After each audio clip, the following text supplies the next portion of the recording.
The next concept is diction and stylistic pattern. Now, what do I mean by diction? Diction is the use of or the choice of words and phrases in your writing or in your speech. What kind of words and phrases are you using to express an idea? Now, the problem with the English language is it's very complex, and a particular word can have different meanings in different contexts.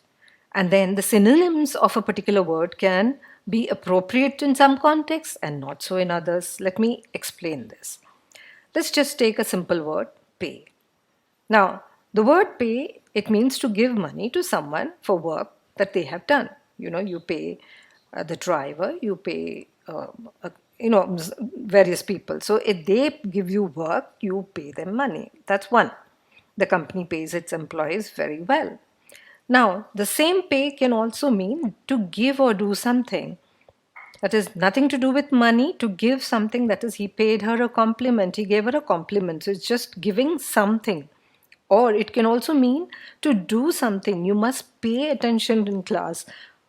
There, you're not giving anybody anything, you're just paying attention. That means you're listening to what's happening in class. So it also means something you do.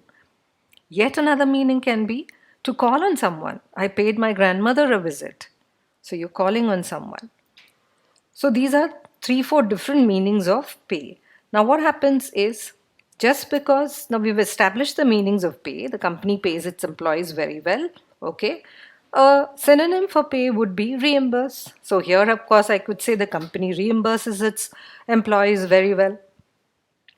But does that mean I can use reimburse for every time that I use the word pay in any sentence?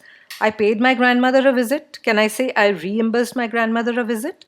No, that would be absurd.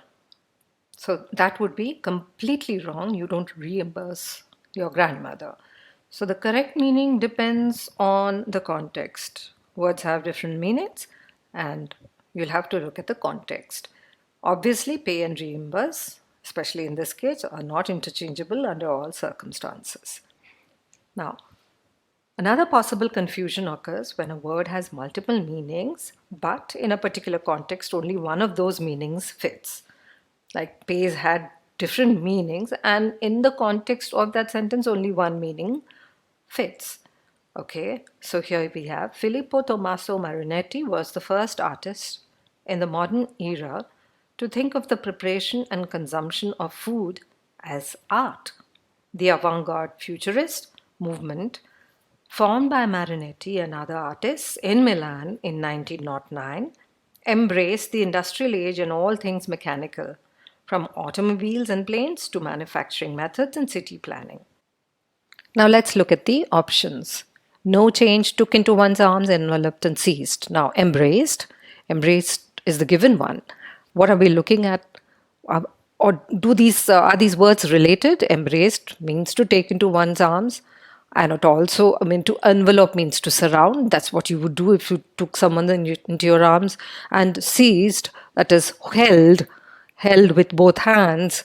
Well, that's actually the furthest from the meanings. But what is the meaning that's implied in the context? What is the meaning you need?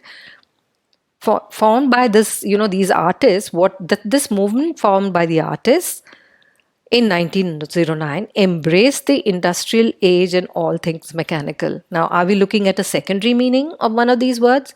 Let's look at the secondary meaning of embraced. To embrace also means, please remember, to accept a belief or theory or to accept even change willingly and enthusiastically. Now, in that meaning, would it fit in here, the industrial age, to embrace, something new, and you accept it willingly and enthusiastically? But then would any of these mean the same? Take into arms, seize the industrial age and all things? No, it was not taking into the arms or seizing. Seizing has got more of a physical connotation. But here we are not talking about physically holding something, but we're talking about accepting it mentally. And therefore, to be took into one's arms will not fit, nor will seized. And envelope means to surround. That's another, that's the general meaning for envelope. But again, we are talking about accepting it in your mind. And therefore, A is the only one which is likely to be the answer. B, C, and D are wrong, and therefore we will accept A as the answer. Here's another one. When I think of food and art, intuitively I recall the big, beautiful still lives of the Dutch Golden Age that I first encountered in a Northern Renaissance art history class. In these glorious paintings, each surface from the glistening feathered coats of duck carcasses on shiny silver platters to the dewy skin of fruit and berries is carefully altered to make it appear that the feast is sitting right in front of the viewer. In the 1600s, such paintings attested to the owner's wealth and intellectual engagement. My options. Now, another way I would advise students to look at it when you have these kind of words, look at the first words here. This one has altered, rendered, depicted, and repeated. What is the idea being conveyed? In these glorious paintings, so it's a positive word that you're looking for. Each surface, from the glistening feathered coats of duck carcasses on shiny silver platters to the dewy skin of fruit berries, is carefully altered, rendered, depicted, repeated. Which do you think you can eliminate first? Now, it's not just a thing of repeated. So D is really bad. Of these four, D is the worst. And alter, to make it appear that the feast is sitting, it's not altered. That has a very negative, just changed for convenience. No. So the two that look best are rendered and depicted. And then move on to the rest of the choice. Rendered to create the illusion that the feast is sitting, or depicted to create awareness. Is it to create awareness? No, it's to create an illusion. A painting is usually to create an illusion. So C is also wrong and B is the answer. Now, the next what we're telling you is the SAT and the ACT could test you on things like, the confusion that a lot of students might have between two similar sounding words, accept, accept. If you're in a hurry, you could actually overlook many of these. Even the two simple words THAN and THEN. This could happen with that. And of course, any of these. What's the difference? PRINCIPAL principle or PRINCIPLE. So there's a whole list here. Just 3 of them, I'm going to take it up over here. It's discussed later on at the end of this in a more detailed form. Now, let me tell you just these 3.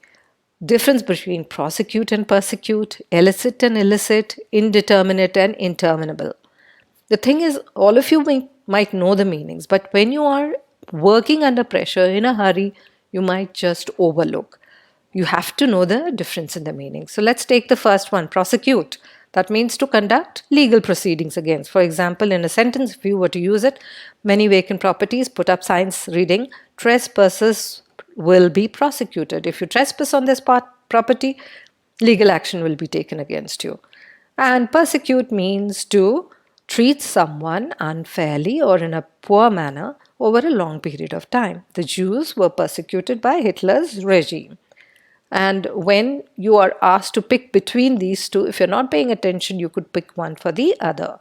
So be careful. You have to know the difference. Elicit means to obtain or produce something, usually some information or a reaction.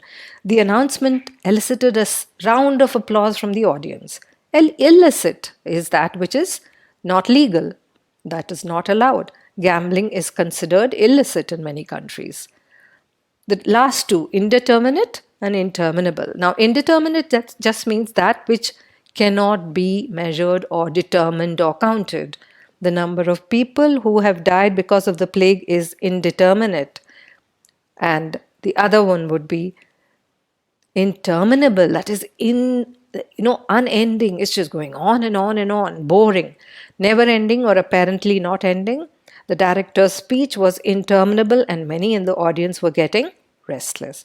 So this is just one illustration of how you could get confused between two very similar sounding words. They are also nearly spelt alike.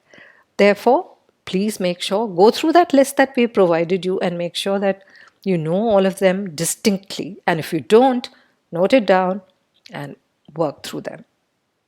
Now, the other thing, last thing that I want to stress on as far as diction goes is please don't think that these two words, if and whether, are interchangeable. The words are not interchangeable. I don't know if it will rain today. We talk like this.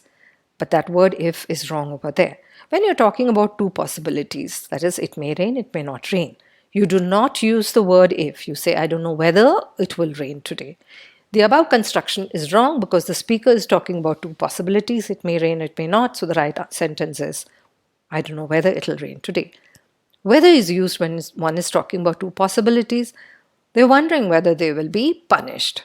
If, on the other hand, is used only to express a conditional statement. If it rains, the match will be cancelled.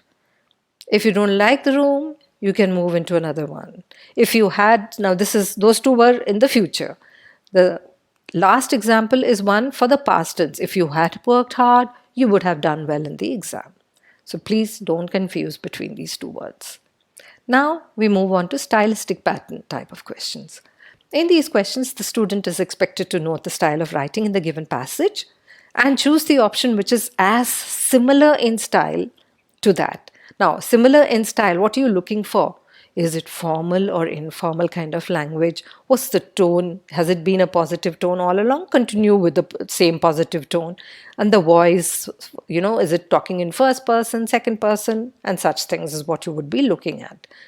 So, let's take an example. In 1932, Marinetti published The Futurist Cookbook. It was not merely a set of recipes. It was a kind of manifesto. He cast food preparation and consumption as part of a new worldview in which entertaining became avant-garde performance. The book described the necessary elements for a perfect meal. Such dining had to feature originality, harmony, sculptural form, scent, music between courses, a combination of dishes and variously flavored small canapes. Now, the options. First, of course, the given one. He cast food preparation and consumption as part of a new worldview. Next, like they are something new, as a fragment of some newfangled posture, in some weird type of viewing. Right. Okay. Look at the rest of the passage and what do you think? What would fit in with the language, the formal tone or informal tone, or somewhere between formal and informal tone that is there in the passage? Most passages on the SAT you're going to find are somewhere between very, very formal and informal. They will never be very informal, except if it is a conversation, and they will be very formal only in case of scientific papers. You're going to find them somewhere in the middle over here. So you would eliminate anything which appears very, very informal. Like they are something new now. This is typical of today's language. He casts food preparation and consumption like they are something new. Absolutely wrong. It's kind of slang. And he casts food preparation and consumption in some weird type of viewing, both very, very casual language. You would be able to throw it out. You're left with A and C. He casts food preparation and consumption as part of a new worldview, as a fragment of some newfangled posture. Isn't that a little high level compared to the rest of the passage? Yes, certainly it is. C is too high level is the answer.